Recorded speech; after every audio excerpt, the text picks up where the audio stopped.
This is Jordan here, and I've got Ryan Mathewson, and we're coming to you live from Burning Man. Ooh, thank you, Jordan. So, of course, me and Sharla are here. Hello, everyone. Thank you to you guys for lending us these mics. I think you have sold us on these, and our audio quality will drastically improve in the future. I don't know why it took us like 2,000 miles out here in the north of Nevada to figure out what equipment we're going to need in the future. You know, the playa provides. Yes! You know, we've been saying that about the farm. I think, the farm provides, the playa taketh, and the playa giveth. Yeah, it's not just a one-way positivity like Burnaroo is. It's kind of a give and take. Yeah, exactly. I think, for the large part, it's taken our energy. Not in terms of, us bouncing around doing all kind of fun stuff, but you just get more tired here. That's part of the deal. Oh, well, of course, especially if you're not used to riding a bike, which, I did practice pretty extensively, but it's still really tiring and, no cloud cover. I'm just exhausted. Honestly, we've been doing, cycling classes in the last month. Cycle bar classes. Did it stuff. pay off? My ass still hurts so much. Bro. It's not the legs. It's not the pedaling. It's the damn seat. It's like the top of your butt, right? Right where your butt meets the seat of the bike. Yeah, I get mine on the pelvic bones. At the bottom of my cheek, where the cheek ends and the thigh begins. Charlie, you had a little seat cushion, but you haven't even used it the whole time. Well, it doesn't fit properly.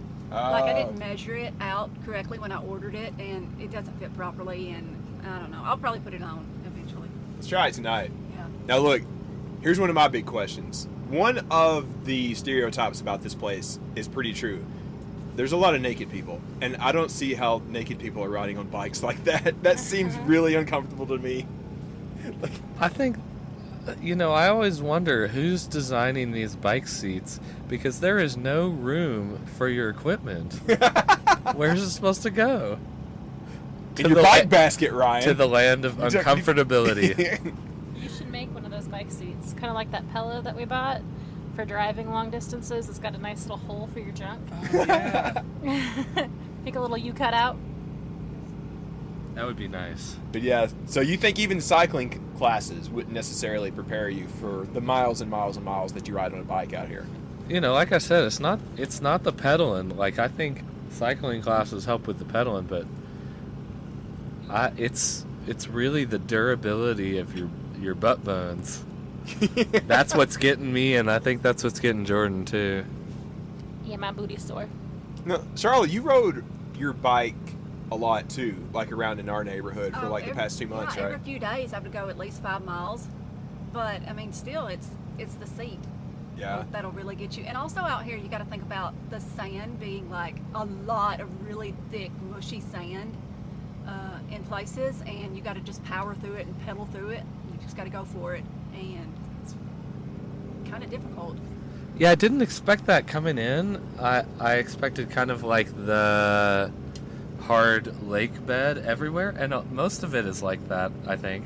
I would say you said 80%. that's not always the case. Yeah, when we were here 2 years ago, I feel like there was more that was the soft sand that you got to really power through. Yeah, especially in the inner playa, close to the man is a bad area. It's like riding a bike on a beach, and if you don't have a fat tire beach bike, you're gonna have a bad time. Yeah. And I've been doing a little bit of drifting with the mountain bike when I get into those sand sections. Same. You could whip the back around. Yeah, the back just comes whichever way you might slightly lean. Listen, it's going out. I've been doing that throughout the night when I don't see one of those dusty patches coming up when you're riding out and visiting art and the EDM vehicles and everything. You'll hit one, and then when you come to a stop, your back kind of slides out, and every time I think ski. That would be a cool themed art car. All right, so we talked later in the episode with a bit that we already recorded about what your guys' impressions was and everything, and we asked, would you be back? So look for that here in just a little bit. We also have some cool things that we have in here. We have been recording these little miniature interviews with people around the playa, just getting them to introduce themselves. And I'm kind of reusing my trick from Roo. I'll get them to tell me something positive that happened for them this past calendar year. But I want to go around the tent here, inside this dome that you'll hear more about later with our conversation. Something fell. Everything's okay here. It's the water thing. It's closed. It's okay. I want to go around, tell everybody something positive that has happened in your time at Burning Man. Charlie, you're the co-host of this whole podcast, so we're going to start with you. Something positive at my time at Burning Man this year. This year. Okay. I didn't know you were going to ask about that. I thought you meant the whole year. This week at Burning Man. Oh, okay. That's okay. We get the magic of editing to cut out your thinking time. Yeah, that's okay. She's going to think about it. I'm going to throw it to you guys. Oh, no. I was me going to one, use Ryan. Charlotte's thinking time to do my own thinking. Okay, I'll tell you one of my positives. We talk about this later, but fighting you in the dome, that was one of my bucket list things. I had some good advice from someone one time that you have to make your bucket list thing very specific. It can't just be like, oh, I want to go to Burning Man. It has to be like, I want to fight a guy in the dome, or I want to see Tycho at Burning Man. It has to be like specific things that you want to do. That one was a specific thing for me. So being able to do that was my biggest positive so far, I think. Like, that was awesome. It was like out of a movie. Yeah, that was a good time. I think it was super cool. And I think it'd be fun to go back and just kind of climb up the dome and experience that as a spectator. You can go back tonight. Yeah, I might. Yeah. We might go back tonight or tomorrow or one of the other days, but I think that was a lot of fun. All right, Charlotte, you got a positive for us? What's something good that has happened this week at Burning Man? Okay, I know I just said the complete opposite, but I think I did way better on the bike this year than I did in 2022. Now, why is that?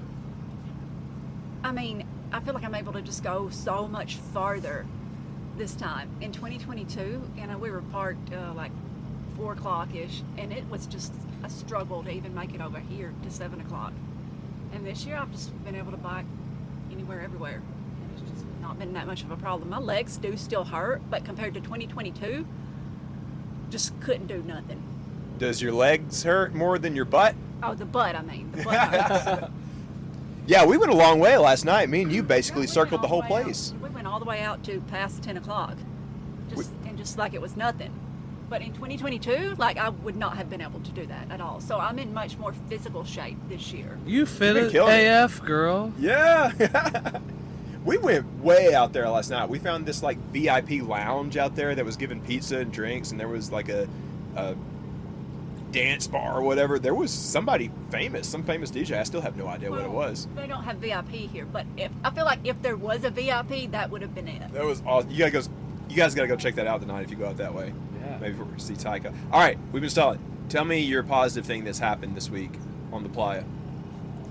I think the giving culture is quite incredible, but more specifically, like when you go into a camp and you go up to like a bar to get a drink, it's not like this typical transactional kind of thing where you give them money and you walk away. Like, they spend the time to like ask you questions and get to know you, and it's a very personal exchange of like getting the drink and sharing this moment together. Not very much like a here we're trying to get rid of the crowd, come in and leave kind of thing, which I was not expecting that, and that was quite lovely. I think that's something that's valued here, is like those connections, sharing stories and like getting to know someone for a few moments. I love that too. Now, I want to go to Ryan for yours here in a second, but while he's telling me that, I want you to think of something. Like, what has been your favorite bar here on the playa? Yeah. But all right, Ryan, tell me your positive first. I think my positive was, my biggest positive so far at least, is getting to go, ride around the inner playa and the deep playa last night and just experiencing the lights and the night and seeing everything. And I'm excited to go do it again tonight. Oh yeah. There's just so much out there, and there's so much space. You look at like a map of Black Rock City, and that's just kind of a void. There's nothing on the map out there, and it's easy to think that that's just like free space on a bingo card, like there's nothing there. But there's so much out there everywhere, and you just run over things almost with how much stuff is out there. It's incredible. Doing that at night is honestly one of the coolest things I have ever done. like I know earlier I said like, oh, you're supposed to draw it down to like something specific, but just roaming around out there with all the crazy lasers in the sky and like the art cars driving around with DJs on top of them and just crazy random things that you find, like the sound wave thing, for example, out there that we talk about.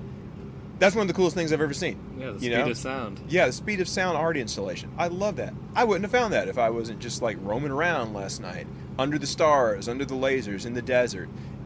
Just that freedom to ride around and find crazy things where you don't know what's going to happen in such a wild, environment that's not even of this planet. I love it so much. It's crazy, and you see like some of the big ones, like the speed of sound installation. Yeah. That one you can see forever. Once you're in a line of sight direction of it, you can see it, and you're like, I got to go there. Yeah. I got to go check it out, and you'll be going along, and you'll get halfway there, and you'll be like, oh, that looks awesome too. And then you got to stop. Yeah, exactly. You got to make a stop, and then you turn around and you go the other way, and you see another thing, and eventually you make it to these big, bright, huge, incredible art installations. But as you're going along, you're going to find a lot more stuff that's interesting that you didn't expect to see either on the way. Yeah.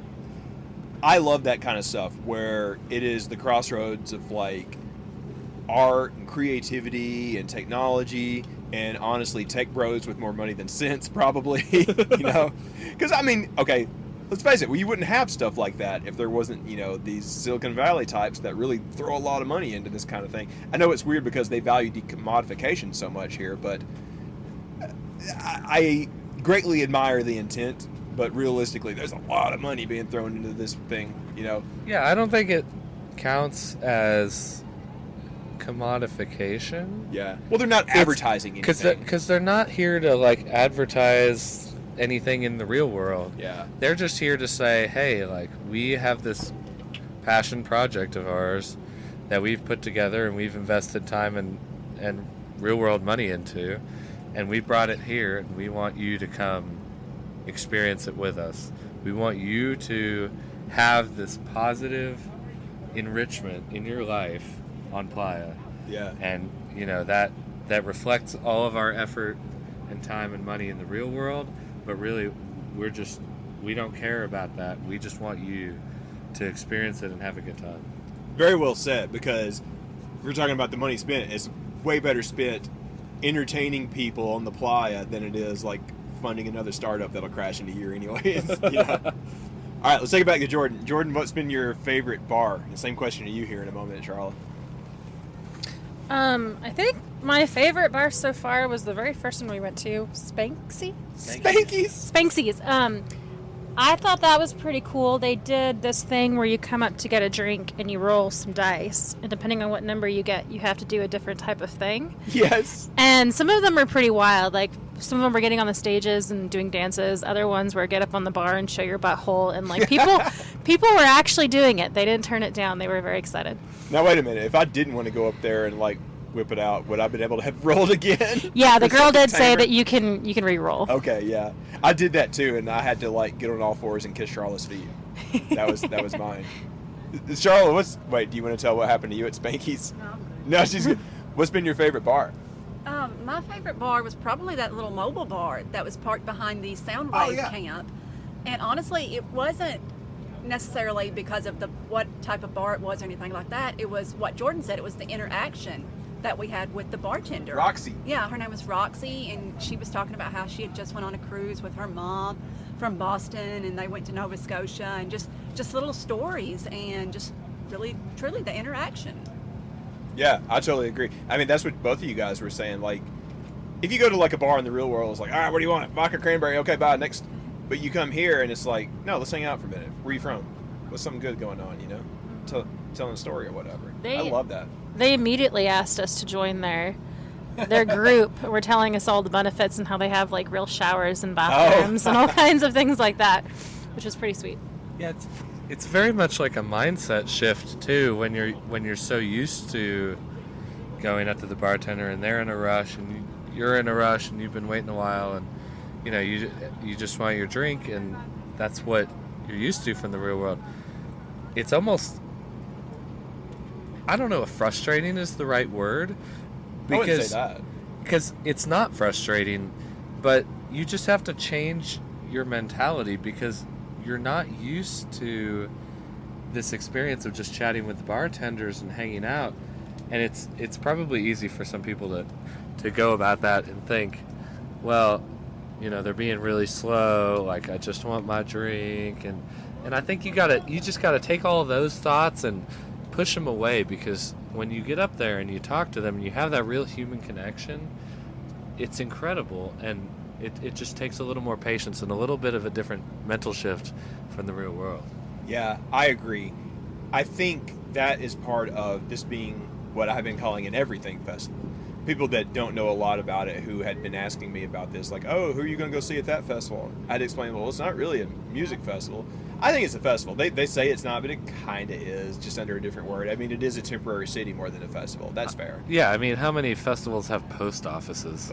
Well, we had one at Roo at one time. Yeah. All right, I eat my own words. Yeah, but I love that the focus here is pretty squarely the people in the community. What they make, what they do, what they provide, what they share, what they've been cooking up for like a year, like we talk about here in a moment. I love that so much, and I love that that's the focus, and I love that people take the time to get to know one another. I got contact information with the guy that we met yesterday morning at a Bloody Mary bar. I told him he's got a place to crash in Huntsville if he ever wants to, you know. It's like, it's great making connections like that. Yeah, you won't see that person very often at all, but it's cool knowing you will down the road, you know. We saw people that we saw here 2 years ago. We hung out, and it was like a family reunion. By the way, you're going with us to their party at 9 p.m. tomorrow, the disco party. Thursday 9? Tomorrow night. Yeah. What's their address? I'll take you there. 6 o'clock and something or whatever. Okay. This is the other confusing thing about Burning Man, is if there's like an Yeah. event or a workshop or something, you need both the time address of their time street, and you also need the time of the event. We had that confusion about going to the fight. Yeah. Yeah. So there's things at a street time, like 9 o'clock and Esplanade. Yeah. But then there's also what time does it actually happen. It's kind of fun. Getting those mixed up a little bit. Well, if you think about it, it's kind of similar to like this tent, that tent, Yeah. what stage. You know, think about somebody coming to Roo for the first time. They'd be like, what the hell is this? It's the same kind of thing here at the Ply, you know. Okay, we're going to take a break, and future Daniel and Sharla is going to do the Patreon things, and we'll also have some of these little miniature interviews that we've had from people across Burning Man, and we'll be back to wrap it up after me and Ryan bullcrap earlier today. A lot of time travel in this episode. That's okay. Hey, this is Love Machine from Camp Piper, and I retired this year. God bless. Oh, All right. that's awesome. There you go. Cheers. Hey, my name is Toph Haywood. It's 2024. Yeah. It's August. And after 4 years, I was able to collect my friends for Burning Man. I've been asking them for 4 years. Yeah. Cody and Sean. And they've denied it every year until this year it just felt right. So I'm very, very, very happy to collect my friends in one space on this beautiful dusty road. I know what dude. it feels like. What do you think finally convinced them? Time. Oh, okay. I think time and mindset, neural connections in time and space are a part of your moment. And if you're with a woman or a friend or a partner, I feel like that's your time. And then if you feel like you want to get out and explore, it's our time, buddy. Hell yeah, it's our time. I love that. Hey everybody, it's Daniel and Sharla from the future coming in for just a moment. I hope you are enjoying all of these stories that I have sprinkled in. These are from other burners that we met. I did this as my project at Burning Man. Everybody has projects or gifts or whatever. I just wanted to collect stories. I just got people to introduce themselves. Usually it's by their burner name, and they tell about something positive that happened this year. That was kind of my thing. Did you have a thing this year? I did the little pins that I made for Burnaroo, as well as some stickers that we had left over from Burnaroo, specifically the ones that Shy and Chris made, the Andrew and JB stickers. There is an Andrew sticker at the very top of Burning Man now, Andrew or was. made it to the. I'm sure it's still there. Yeah. 'Cause Andrew made it to the very, very, very tippy top of Burning Man. Yeah. So And the pins are great. If you ran across Charla at Roo this year, you probably got one. It's like little tiny picture frames with a lot of inside yeah, jokes and some things. of them fell apart at Bonnaroo, but Oh, well, that's okay. the ones I gave out at I only gave out like a couple of them at Burning Man, but the stickers went over very, very well. I heard someone that say someone said Andrew was going to have many adventures with her. Yeah. I love it. Okay, let's get through our Patreon real quick, and we'll go back to the episode from Burning Man. So you guys know the deal. TotemFND.org. Every cent goes to that. You can listen to every other episode literally to hear us talk about that. Let's go through the list real quick. Okay, sure. We've got Christy, Charmel, Jums, Sarah, David and Aurora, Stingbing, Taylor, Zach and Jeremy, Amber, Andrea, JB, Sam, Austin, James, Chelsea, aka Hygiene Queen, Ryan, Chris, Dan, Ernst, Harris, Keith, Casey, Amanda, Aaron, Nick, Maddie, McFerg, Bruce, Kent, Randy, Eric and Ben, Evan, Jay, Chloe, and Sean. All right, thanks everybody. Just a little housekeeping and we'll get back to the Burning Man episode. You can find that at patreon.com/Rubus. You can learn more at totemfnd.org. And if you are going to be at South Star, we hope to see you at our booth both days from around 12 to 4. We'll shut it down because we know everybody's going to go see music about 4 o'clock. Oh, absolutely. So come and see us. We'll tell you more about what we're up to this coming year. And also, vote.org. Go check that out. Make sure that you're registered. Find out all the good info. We'll talk more about that in the future. For right now, let's get back to Black Rock City.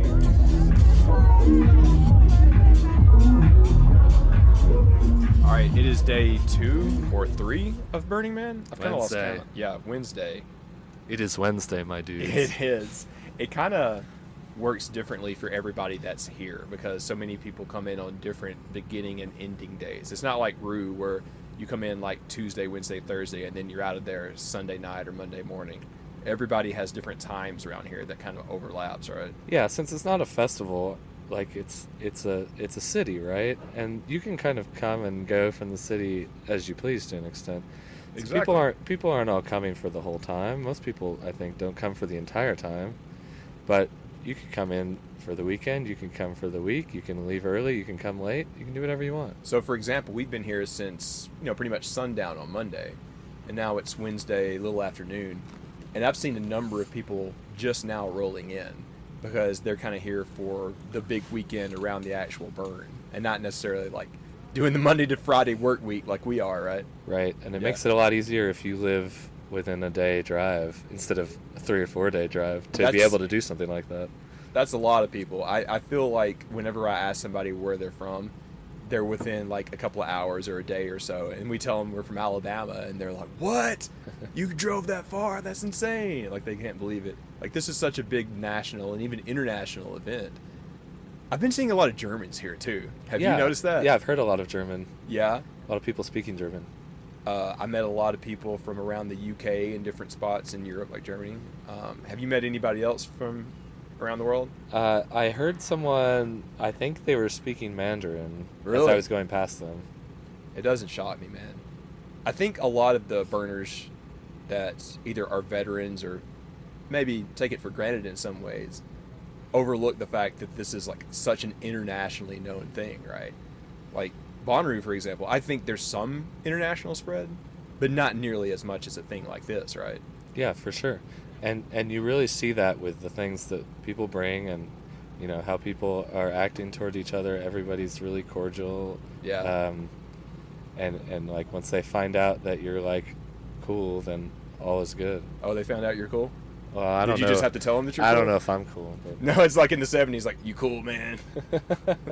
All right, so you've been here more than a day now. Yep. I feel like you have really gotten your feet wet. Tell me, what do you think about the whole place? Like, what's been your impression? Well, looking at my feet right now, they're pretty dry, so it's kind of the opposite of that. We've been really fortunate with the weather we've had so far. It's been like hot, but not anything. It's not like the devil's butt crack, right? Which has been Yeah. really nice, and honestly, the sun this year at Bonnaroo was a lot harder on me than this has been so far. There's a guy on a truck with a drum set going by right now. Oh, it's a... What is this? It's the monkey, the wind-up monkey with the cymbals. What? Yeah, but it's a car. Okay, I see it now. That is so cool. So we're on the outskirts out here, like at pretty much the last road you can be on at 7:30, if you know the Burning Man layout. And even out here, we've been seeing a lot of art cars with crazy things drive by. There was a pirate ship this morning. Something The exploded. pirate ship was getting stuck. I told him, do you think we could commandeer this? It's a nautical term. I didn't have the energy to go commandeer anything this morning. But No. anyway, you were saying, like, what's been your impression of the whole place? Yeah, it's been great. It's really interesting to see, you know, like the closest thing that I've experienced to this is like Bonnaroo, and which is totally different still. Oh, yeah. And, you know, it's really interesting to see, since this is a city, not a festival, like everybody is putting a lot of effort into the things that they bring into the things that they share, and they want everybody to, you know, like be able to participate in all of that stuff. And I think that's really cool. Like people aren't coming out here half-assing anything. You know, everybody's all in, and Whole-assing everything. they're whole-assing everything. And I think that's really cool, like that people are willing to put in so much effort and passion into these projects that they've created. And to see it all kind of come to fruition, you know, all at the same time, it's really great. I've always joked with people that this place is as if you had thousands of monkey bars with a way bigger budget. Because it really is like Dave and Richard do with the monkey bar back home at Roo. You know, they are happy to serve people, and they're just there to make sure everybody has a good time, and they have a good time doing it. That's kind of the mindset of so many of these people that are doing these different theme camps around here. It's like, hey, I came across one yesterday afternoon that was a birthday party. It's like, hey, happy birthday, whether it's your birthday or not. Come in and have a piece of cake and a drink for your birthday. Was that the one that was the unbirthday party? No, that's another one. Oh, okay. That's another. Yeah. So there's more birthday and unbirthday parties to be found. Some of them kind of overlap. They have a little bit of the same theme. That's okay, you know. And that's one of the things that really makes me love this place, like how much effort people put into so many creative and ambitious things out here. You see these giant art pieces out here in the middle of the playa, or you see these giant camps that have something that's 3 stories tall, or a giant slide or something. And you come across that and you're like, that's cool, and you hang out there for like 15 minutes. But somebody put 12 months of thinking and planning and building into that thing, just to see to it that everybody has a good experience at Burning Man for a week out of the year. Yeah, and you know, it's given me a lot of perspective building this monkey hut thing that we've created. Yeah. And, you know, I used a tutorial online that kind of told you the do's and don'ts of how to do it, and we modified a couple things so we could use lag screws instead of rebar, but there was still a lot of effort that just went into this little PVC hut. And you look at everything else that people have created, and there's so much more that goes into it. So, you know, you get a real appreciation for the effort and that people put in, and the amount that they care. Oh, yeah. Well, first of all, I've got to brag on you for this monkey hut thing. This has worked amazing. We're obviously sitting under it right now. There's like 1, 2, 3, 4, 5 different rows of arched PVC, and you've got a spine in the middle, and we've got like a big-ass tarp over it. And this thing probably withstood, I would guess, like 35, 40 mile an hour winds yesterday. Yeah, it kind of looks like a rib cage almost, like a weird convoluted rib cage of PVC. And we've got it oriented so that the prevailing winds are kind of coming through the hut in the spinal direction. You know, here that most of the winds are in the north-south direction, which also gives us the opportunity to block more of the sun since it's going east to west with that UV blocking tarp. And honestly, it's really nice in here. You get a little bit of the breeze. You have no sun contact for you know, pasty people like me. You know, I don't have to worry about that. You're looking a little red. Yeah, I'm sure I am. I need a little more sunscreen today than yesterday. I got a question for you, talking about how these things are constructed. You're the engineer. What's been the most impressive thing that you've seen, the most impressive build? Oh, gosh. I think the most impressive things are a lot of these art cars. Yeah. You know, I did like robotics in high school, and just knowing how much, you know, those robots were comparatively a lot simpler than any of these art cars, and they were still like so challenging, and they had a big team of people to do it. And we were high schoolers, so maybe you could say we weren't as good at doing the engineering stuff, but these guys have put in so much effort. You've got professionally welded components that are all moving. You've got flames, you've got music, you've got lights, and all of that on this moving frame vehicle.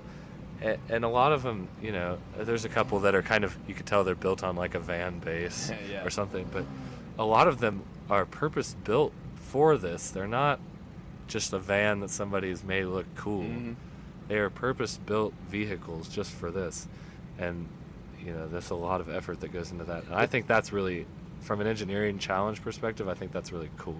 Think about the effort that they have to put in here too. So they probably drive like a big modified SUV without all the extra stuff on it, and then they get out here, and then a team of people assemble. Like, there goes the pirate ship out there. They put all the pieces on and the decorations to make it look like a pirate ship, or the monkey that just drove by a few minutes ago. That's stuff that has to happen out here in the middle of the playa when it's probably hot, and you've got guys working with like welding machinery or something. I don't know. Yeah, you can't drive one of these monkey symbols from San Francisco out here on the highway. Could You you? get pulled over. You'd run into a bridge. Did you see that big silver monster truck going down the highway on the way here the other day? No. It got pulled over, but so it looks like something from Mad Max. We did see in Laramie, Wyoming, on the way here, we saw a big red pickup truck with bright lights on the wheels and on the undercarriage, and it said, "Satan sucks." Was it Burning Man or some wild church? You'll never know. Okay, so speaking of Mad Max stuff, you helped me do a bucket list thing last night in the Thunderdome. In the Thunderdome. Okay, so first of all, I won. But Yeah. But how did you like that? I took you in. You had heard about this thing, but you had never seen it. And then we come in, and it was like, you're the first to fight. Yeah, we got there kind of early. There were a couple girls in line, but their friends hadn't showed up yet, so they were like, you know, go in front of us. So we ended up in first. You know, I'm a scrub. I haven't seen Mad Max. Daniel has informed me that there's more than one, and There's like 5 of them now. that's even news to me. You know, but you know, I kind of understand the concept of Mad Max. Yeah. Like what it should look like, and these Well, these guys made it just look fabulous. They put in so much effort to building the dome and all the costumes and the rituals that go into it. You know, and getting to beat the shit out of each other is just fabulous. It's so fun. For anybody that hasn't seen this or heard of it before, it's like, I think they've been doing it almost 30 years, they said last night? Yeah, they said 26, I think. Jeez, dude. So it's this big, like, geodome, whatever you call it, fully constructed out of metal. It's probably about 40 to 50 feet tall, I would guess. Yeah, it's like a scaled-up version of the geodesic domes that you find on a playground. And like 100 people are climbing on the side of it to see the fights and everything. And there's 2 guys suspended on either end on like this harness they put on us, and then they put you to the bungee cord, and they give you each a Nerf bat, and you just beat the crap out of each other for about 3 minutes. And they explained a point system to me. I'm surprised they didn't explain it to you. It's like 1 point for hitting them in the arm, 2 for in the chest, 3 in the head, even though we agreed not to do that. Yeah, I might have hit Daniel in the head on accident. I got you. I think I got you 1 or 2 back. That was your comeuppance. But dude, that was insane. So like, we're first. So we come in there, and the girl's like, "Oh, hey, can you guys like chill here for like 20 minutes while we go through like this whole deal, like opening ceremonies or whatever?" And we're like, "Oh, cool. We get to be front row for this. This is fun." And then they go through this whole deal. This opera singer comes out. She was fabulous. They said she was the queen, and I thought she was just going to do like, "All right, are you ready?" Like Tina Turner in that movie or something. But she pulls up the mic, and I think she's about to talk, and all of a sudden a beautiful opera voice comes out. It was fabulous. I didn't know what to expect, but it wasn't that. No, I did not see that coming. It was amazing. Man, everybody loved it too. At the end, it was just cheers and clapping. Everybody was loving that. So there was a couple of like Reno cops that were out there in case like something really bad happened, and even they took a knee when the Queen started singing. That was amazing. But like, okay, I got a few little bruises this morning. Are you okay? Yeah, I got a few cuts on my arm and a blister from swinging the bat so hard. But Worth it. Mostly on the leg. There's a little bruise here. Now, I want to give you credit. When that fight started, when we first swung at each other, you had the upper hand on me because like it kind of took me by surprise and it knocked my bat out of my hand. Charlotte took a video. You can hear the whole audience like, ooh. Yeah, I remember the lady running in with another bat to hand to you. Yeah. I was like, I need to get him while he's down. Hey, Jordan just pulled up. We were like recording a little thing for the podcast. How are you doing? Here, take this. Tell me how it's been for you this past 2 days. Like, what have you thought? What's been your impression? My impression so far, it's not as dirty as I thought it was going to be, or as hot. I'm a lot more comfortable than I think I had blown it up in my mind. I think we've been really fortunate with the weather too, though. Yeah, it hasn't been crazy windy. No whiteouts yet. I did just take a shower. How do you feel? I feel really good. I woke up this morning and my skin was just caked in a layer of dust, and my hair no longer felt like hair. And I was like, all right, I'm going to take a shower. And it was actually quite nice. I think y'all should try it out. You're up, Ryan. Yeah, I'm going to go check out the shower in a bit. Thank you, ma'am. What's the plan today, guys? What are you up to? I think I might go check out the ski resort today. Tell everybody what that is. So, if you're familiar with skiing, kind of in the, well, I don't know. If you're No, people know what skiing is. well, if you're familiar with skiing as a sport, you might know that there's this type of plastic. I don't know what to call it. like kind of a felt.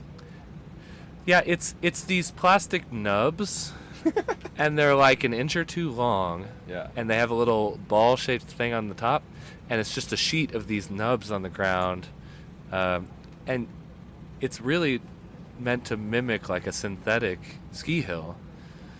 And so what they've got set up is just this little hill and then a ramp, so if you're really crazy, which is not me, you can do some trick coming off of it, and then another little hill to the bottom. But this synthetic ski stuff is really cool, and you don't see a whole lot of it anywhere, because most people would prefer to ski on the real stuff. I'd never seen one of those before. It's really fascinating, but they have a ski rental area, so I'm gonna go check that out maybe today. They had a couple of different things that you could ride down the hill on. There was Yeah, they have a sled too yeah. if you don't want to go crazy on skis. They have snowboards. I saw some girl go down it in roller skates yesterday. She busted her ass. It was bad. So what are you going to use? I'm gonna go with skis. I'm a big skier. Okay. Are you going to try a trick? I think I'll avoid the potential injury that could come out of attempting a trick. I love how there's a lot of things like that here that like are kind of daredevil things where you can if you want to, but if you get hurt, that's on you because of the radical self-reliance. Yep. There was kind of a small welded together amusement park last time me and Charlotte were here. I haven't seen it this time, but there was a Ferris wheel and a giant swing and merry-go-round all together. I've seen a couple of things like that here, but not all together like last time. Yeah, I saw a little merry-go-round in the inner playa somewhere, and then we passed by a camp that had a couple swings, but not all together. That was a different kind of swing around. No, but okay. So for real though, like those kind of art pieces that you can climb on, those are my favorites. I want to go looking around for some more of those tonight. There's one. Yeah, like that big slide the that you did. Oh yeah, that was a campground thing. That was fun. That was somewhere in like the 3 o'clock area, if I remember right. There was this almost 3-story slide. You climb to the top of it, and you go down this slide made of construction material or something. They had smoothed it out on the bottom so you can go pretty fast. And when you come out of it, you're in this like air-conditioned lounge area with a bunch of pillows and everything. You could sit there and chill with other people that just came out of the slide. And then when you come out of that, there's like a club, and they'll offer you a drink. It just kept getting weirder and weirder, but in a better way. It's just fabulous. Yeah. Fabulous Burning Man things. I didn't tell you about one thing I came across last night, but I didn't go up it because I was coming back to meet Sharla. There's a lighthouse on the other side of the temple, and it's really tall, and I saw some guys up on top of it. I might try to go find that tonight before or after Tycho. Find the lighthouse. Yeah. That sounds cool. Yeah. And you got to go see the temple today. You got to be in the right mindset for that. Yeah. But for anybody who doesn't know, like the temple is kind of like the more solemn spiritual place where people leave memories and bless you, leave memories and remembrances of loved ones. You know, try to mark off crazy things that have happened in their lives. I'm gonna warn you, it's a bit much, but it's good to see.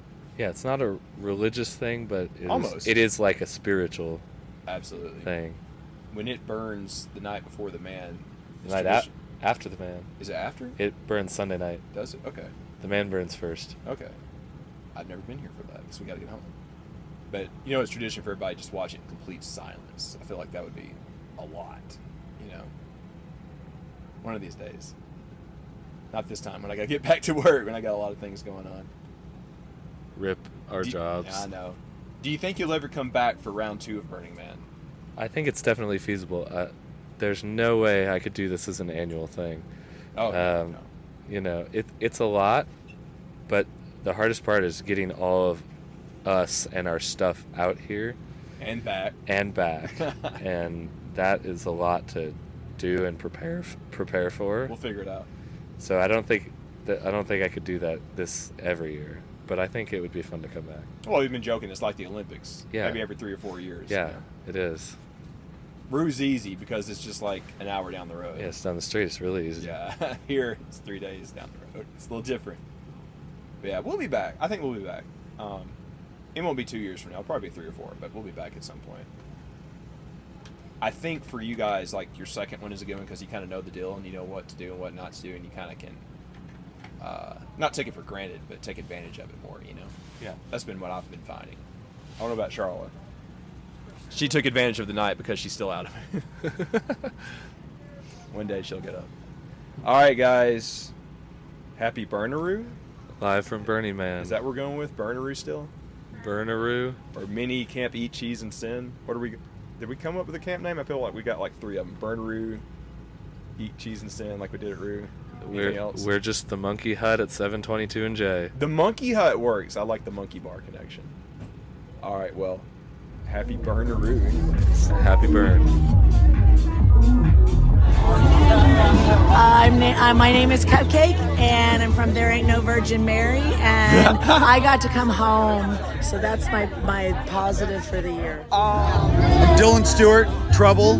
This was the year I focused on my business and doubled my YouTube viewership in less than 6 months and completely transformed my business from a one-man show to a team and an organization. My name is Cass, and I got to bring my sister to Burning Man for her very first year and get to know her on such a deeper level. Yes! And my name is Rachel, her sister, token sister, and that is exactly my same favorite part, is being able to experience this and get to know my little sister on such a beautiful, beautiful level. Hey, I'm Papa Smurf. I was here last year during the rain at the burn. Yeah? And oddly enough, that was my best day. Everybody had to park the bikes, walk, make eye contact, and tease each other when we fell down. So that was my best day. I got my feeling of oneness, one with the community. Okay, everyone, welcome back. We're live here at, well, not live, but we're here at Burning Man 2024. Well, on Stephen Colbert that I watch a lot, they'll say like live to tape or something like that. I guess that's kind of the case here, right? Live to digital tape. Yeah. I love these new microphones. I'm buying a pair when we get home. Thank you for this, Ryan. So Then you won't sound like dog water. yeah, I know. We're not professionals. I don't pretend to be. Yeah, Like, this is a DIY thing. professional. Yeah. I don't know. You're pretty good at these things. By the way, quick plug. You're not really supposed to do this at Burning Man, but give us a plug for your YouTube thing. I'm Ryan. My YouTube channel is Journey with Ryan, and if you like weird travel things, that's a good place to go. A lot of my videos focus on air travel and different, trains and different destinations you can travel to. Are you not into trains? We're foamers.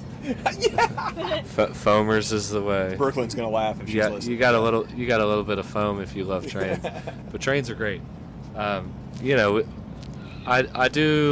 Jordan and I do a lot of traveling just for us, and I like the idea of being able to share like what traveling we've done, because we like to look on the internet and see what travels other people have done and use that to help plan what we want to do and kind of see what experience we want to plan for, and how to do it, how to set some of these crazy things up, like planning for Burning Man. Yeah. So a lot of my videos focus on like how to do some of these kind of things. And are you going to do one for here, or you think that's already been done? Many better men and women and others have made how-to Burning Mans that I will never be able to compete with. Yeah. But there will be a video coming at some point down the editing process, just about our experience, and kind of to give someone online the vibe of what it's like to spend a week at Burning Man. One thing I would recommend also, and I can't remember if we recorded when we were having this conversation or not, there's a guy called Mark Day that does this thing, 24 hours at Burning Man. He's done for years now. He publishes way after the fact. I think the one about last year's Mudburn only came out just about a month ago. But those are fantastic. That's a great way to really get the vibe of this place. That's a man after my own heart, because he has an editing backlog just like me. Yeah, exactly. Well, those are basically 2-hour documentaries for each year. There's some business going on back here or whatever. There's always some crazy things happening at Burning Man. They're having a party at the tent next door. This guy's got a really, really, really good coat. Okay, anyways, we'll start wrapping up here in a minute, but I want to go around here and hear from everybody about, like, what do you think we could realistically take from Burning Man and implement at Bonnaroo? I have said for a couple of months now, since we had such a good Roo this year, and group camping was fantastic. I know you guys were in an RV down the road back at Roo. But I think group camping is one of the places that Roo could really expand and do a lot more in the future by emulating a lot of what you see around here with these theme camps and everything. But I want to go around and hear from everybody, like, is there something specific that you have seen this week? And there goes an art car. I'm just going to let this happen and not edit it. It's a couch on top of it? There's a couch on top of the car. Yeah. We're out here at the edge, and we still see these art cars coming down our little road. Man, look at that. He's like wheeling it. What the hell? His horn actually went auga. It's honestly amazing. At Burning Man, they have the DMV, the Department of Mutant Vehicles, yes. And they say kind of in the DMV restrictions that if you want to get approved to be able to drive around Playa in one of these art cars or mutant vehicles or whatever, it cannot be recognizable as a regular car. Like, you can't just take your car and put a bunch of fur boas on it and call it an art car and driving around. These people put in so much effort. They are stripping down chassis. They are adding propane to make flames. They are adding lights. Some of them have bars on them. It's incredible how much effort they put into these moving vehicles. No, wait. We'll get to my Roo comparison question here in a second. But, like, what's been everybody's favorite art car that you've seen? I like the Axolotl. I saw a DJ on the Axolotl last night out at the Speed of Sound installation. Yeah. I don't know who the guy was. Now, describe it for everybody. What does it look like? If you know what an Axolotl looks like, it's very similar to that. An Axolotl, I think it's some weird fish, and I'll eat my words if I'm wrong about that, but it's some real-life critter animal thing. I don't know how big it is, but it has like a weird, very nondescript face. It's kind of smooth. It's got these kind of bug eye kind of things. I saw it. And it almost has this weird mane looking thing, like a lion's mane looking thing, but it kind of comes out in different directions like jellyfish stingers. I think that's the best description I got without knowing. You'll have to Google this. A lot of it. Yeah, Google Axolotl. They're kind of cute, but they're kind of weird. What color is the car? What color is the car?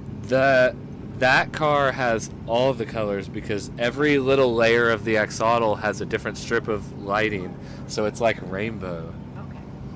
Sharla, what's been your favorite? I was going to say my favorite is there's like a fish that I honestly don't know the name of the art car, but there's a fish that's been here for years and years and years. It's one of the more famous ones, and it's like rusty brown, and it's a very giant long fish, and it's one of those like not mutant fish, but it's one of those fish that like lives in the ocean and looks really mean.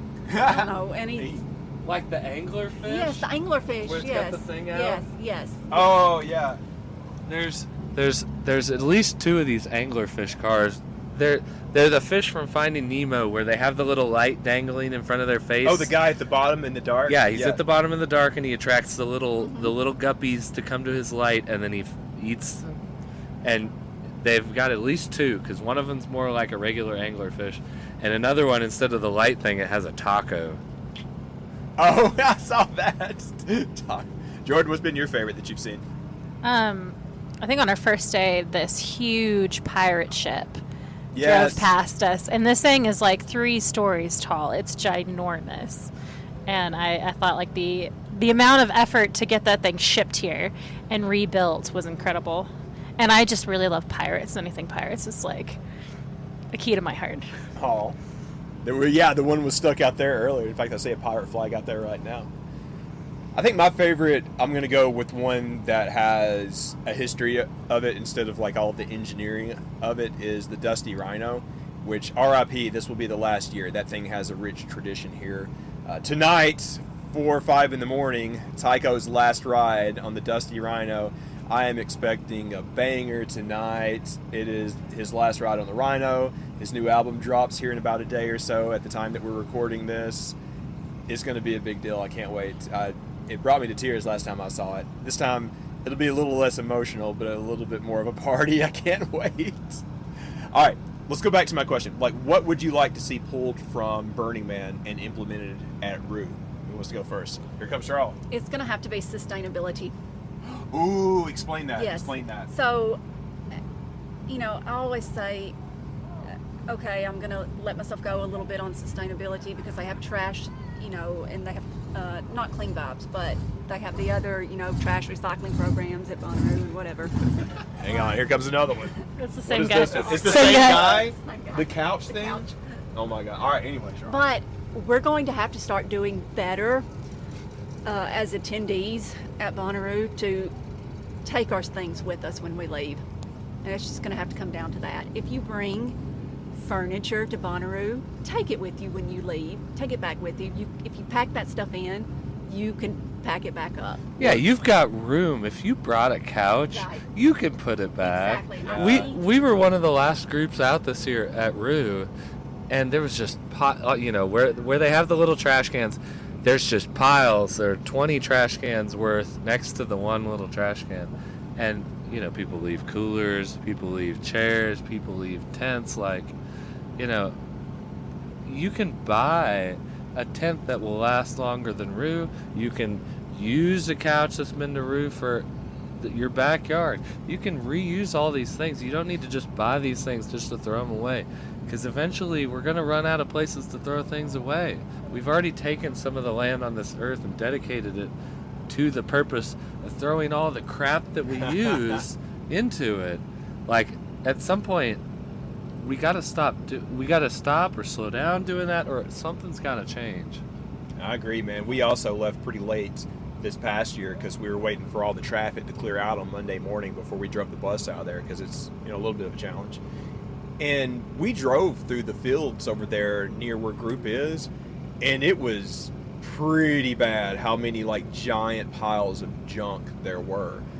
And you guys are right. You brought it in. You could take it out. People, when they come in here, the org and everybody here that's a veteran takes that stuff seriously. I saw somebody chewing somebody out because they were dropping some fuzz a couple of hours ago. When you leave here, you pack everything in. It's like the campsite rule. You leave this place in better shape than you found it. And this isn't to fuss on anybody, but I agree with you, Charlotte. We need to do way better about that back at the farm. Right. I completely agree exactly what Ryan said. And, we went a different way out of Bonnaroo. We took, we went all the way around and to get out. And I could not believe that people were actually leaving. And it's one of the first years I've seen it. People were actually leaving full ass furniture. I'm like, that's just ridiculous. And I've seen people leave tents and stuff before, and that's just, you can reuse that tent.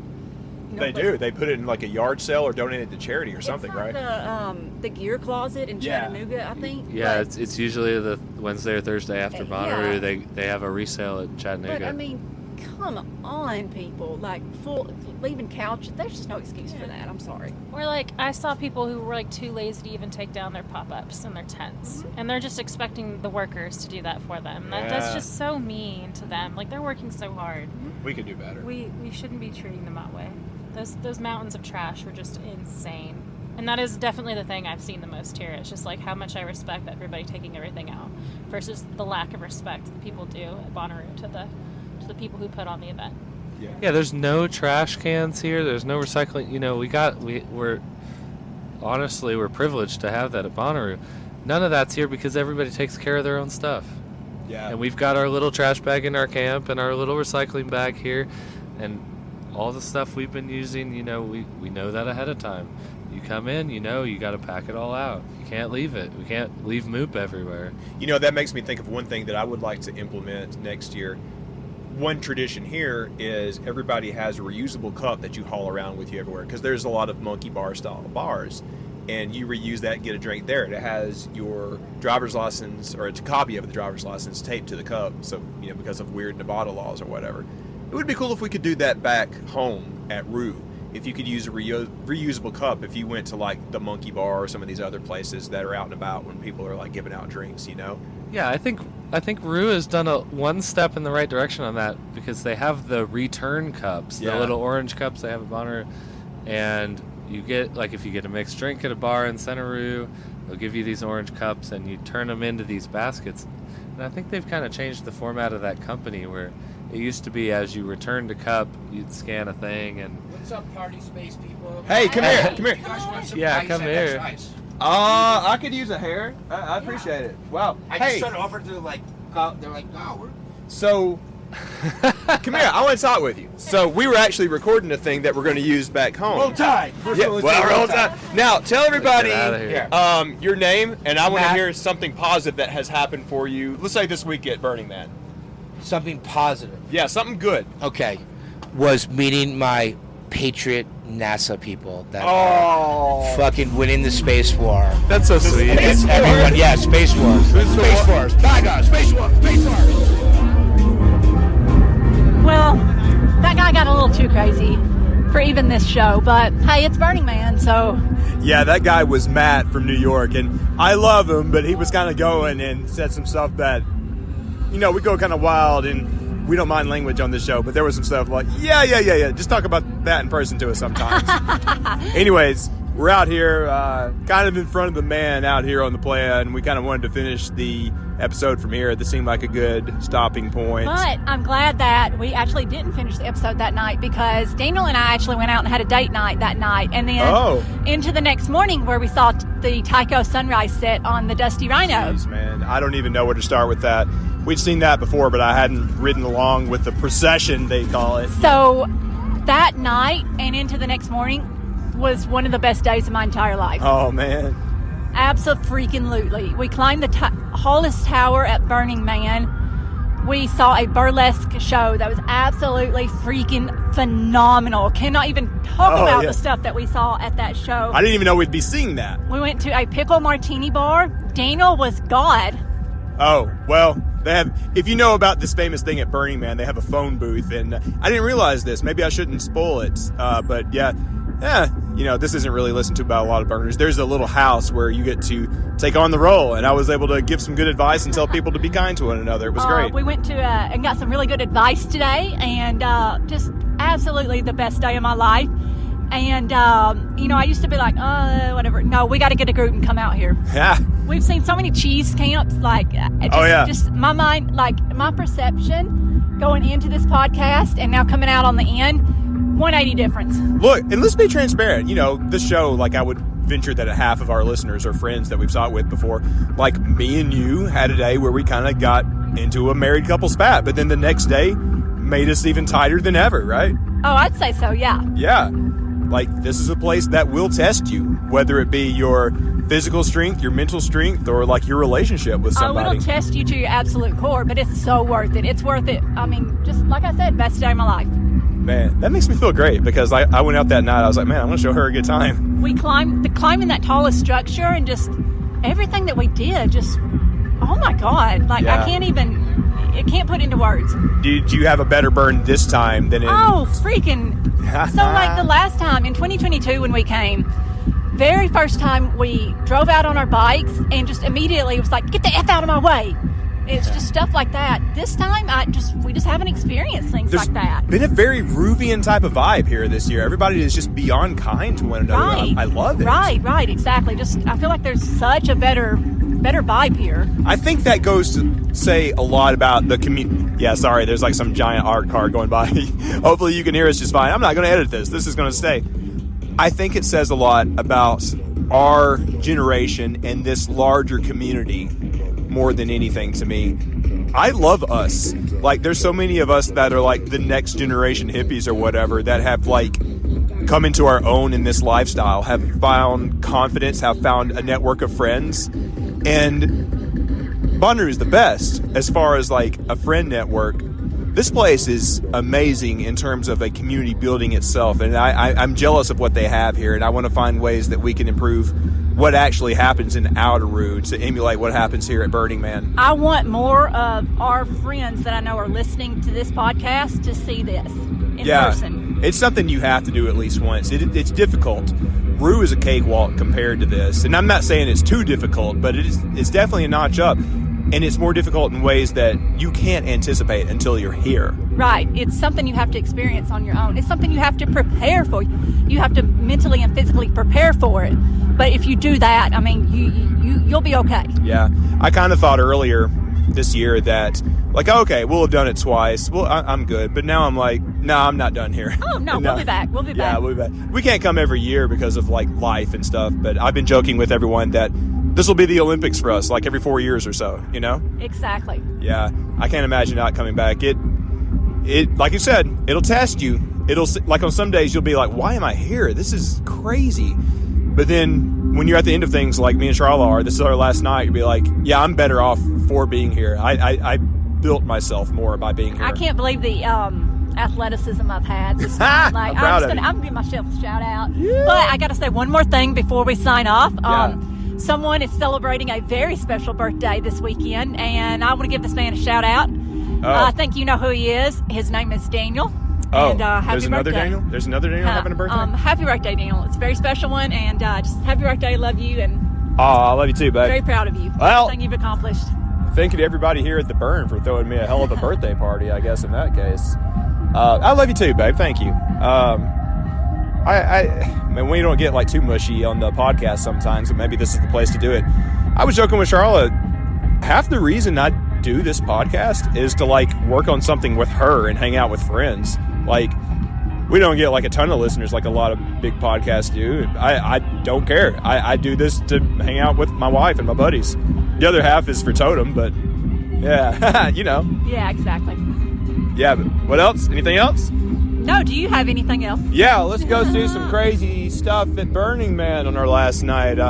This applies to this place as well as Roo. It applies to the whole generation and community like I was talking about. Get out there and radiate positivity. Bye. I love you. Bye.